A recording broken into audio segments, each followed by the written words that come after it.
مشہور احادیث مبارکہ جنازہ گزرا، لوگوں نے کچھ اچھی باتیں کی، اللہ کے نبی نے ارشاد فرمایا انتم شہداء فی الارض، تم اللہ کے گواہ ہو زمین کے اندر، وجبت، اس کے لیے واجب ہوگی۔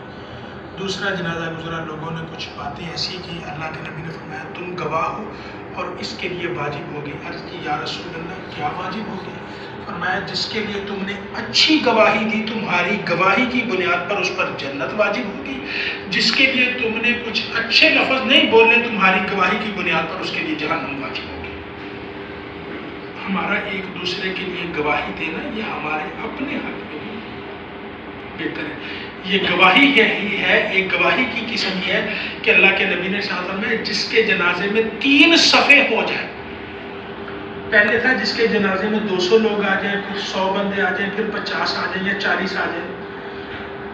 تو امت کے وہ لوگ جو کسی ایسی جگہ فوت ہو جائے جس کے جنازے میں 40 بھی نہ ہو، وہ کیا کرے گا؟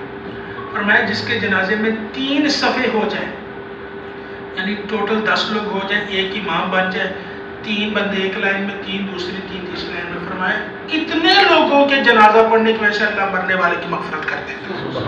یہ جنازے میں شرکت کرنا بھی گواہی ہے، یہ ایک دوسرے کے حق میں بھی گواہی ہے۔ بہرحال ایک دوسرے کے لیے گواہی کا فائدہ تو ہے، کام تو ہے کہ انشاءاللہ قیامت کے دن۔ اور کوئی بات، کوئی سوال پوچھنے والا ہے؟